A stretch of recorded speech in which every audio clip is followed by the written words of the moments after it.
Ndagusuhuje ukurikiranye iyi cano. Kuri iyi cano uzajya ukurikirana inkuru z'uruhererekane.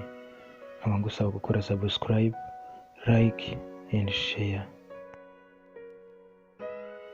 Iyi nkuru y'uruhererekane igice cya mbere ikaba ifite umutwe uvuga ngo inzozi mbi. Baca umugani mu kinyarwanda ngo warose nabi burinda bumukeraho. Nk'abatindiye reka namwe mwiyumvire. Nkiri umwana nabonaga ubuzima ari bwiza, nkabona buri kimwe cyose nifuza. Ibyo byanteraga gukunda ababyeyi banjye kuko bakoraga ibishoboka byose ngo bandinde icyantera agahinda. Ubwo nabaga ndi mu biruhuko, ababyeyi banjye bakundaga kuza tugakina udukino dutandukanye, bakantembereza ahantu hatandukanye, mbese sinari nzi umubabaro icyo ari cyo. Baca umugani mu kinyarwanda ngo akaryoshye ntigahora mu itama. Dore byose uko byatangiye. Ubwo nari ndyamye ari nijoro, nisanze ndi gutera urusaku rwinshi. Mama yihutiye kuza mu cyumba cyanjye ngo arebe icyo mbaye, asanga ndimo narota. Yagerageje kunkoraho aranturisha, maze gutuza yambajije icyo mbaye, mubwira ko narotaga kandi narotaga ibintu biteye ubwoba.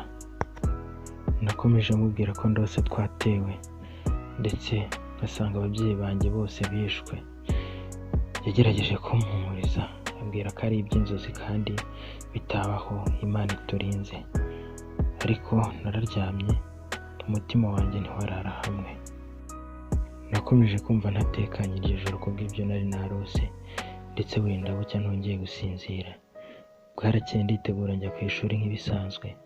Umunsi wambereye mubi, narize ariko nta kintu nafashe kubw'ibyo nari narose. Amasaha yo gutaha yarageze ndataha. Mfata ibage yanjye nerekeza ku muhanda aho twafatiraga bisi dusubiza imuhira. Ubwo nahageraga nasanze imodoka zabaye ikibazo. Ibyo bituma ntera telefone kugira ngo mpamagare mu rugo mbamenyeshe ko ngerayo ntinze, kuko ikibazo cy'imodoka zari zabaye nkeya. Natiye telefone mama twari twegeranye, mpamagara mama ngo mumenyeshe ko imodoka zabuze. Ubwo namuhamagaraga natunguwe no kumva urusaku ruvuga ngo ndapfuye. Kubw'amahirwe make telefone nakoreshaga yazimye, ntabashije kubaza amakuru ngo menye ikiri gutera urwo rusaku. Numvishe ngize ubwoba bwinshi ariko nihagararaho kugira ngo hatagira umenya ibimbayeho. Kubw'amahirwe hahise hariguka bisi, nayinjiyemo ngenda nihuta cyane ngo njye kumenya ibyabaye mu rugo. Ubwo nageraga mu rugo nasanze amatara yose yo hanze ajimije, ariko ntungurwa no kubona mu nzu amatara ari kwaka kandi amasaha atari yakura cyane. Byanteye ubwoba ariko nkomeza gutera intambwe nerekeza ku rugi ngo menye ngo niki kiri kujya mbere. Nakomeje kumva mfite ubwoba, nsohoza ndi kure y'urugi kugira ngo numve ko hari uwanyikiriza, ariko nta jwi na rimwe nigeze numva kuko numvaga mu nzu hatuje cyane.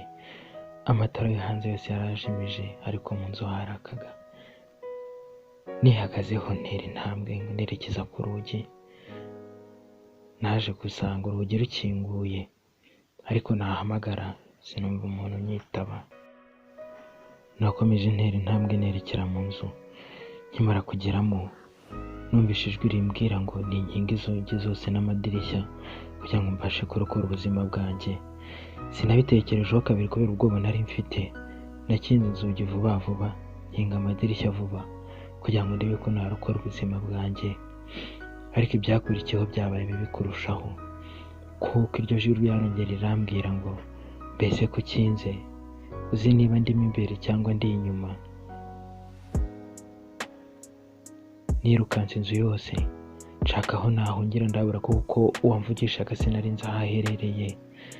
Yakomeje ambwira ati mbese ko ukinze, uzi niba ndimo imbere cyangwa ndi inyuma. Muri ako kanya amatara yose yarazimye. Njye nagize ngo ni umuriro ugiye. Nahengereje mu birahure mbona ku baturanyi hari kwaka. Nagerageje gucana itara ariko ntiryaka. Ese tekereza nyuma y'ibi byose harakurikiyeho iki? Ntuzacikwe n'igice cya kabiri cy'iyi nkuru kugira ngo umenye uko byagenze. ndagusaba gukora subscribe, like and share ndetse ukandika no muri comment kugira ngo utazacikwa n'igice cya kabiri.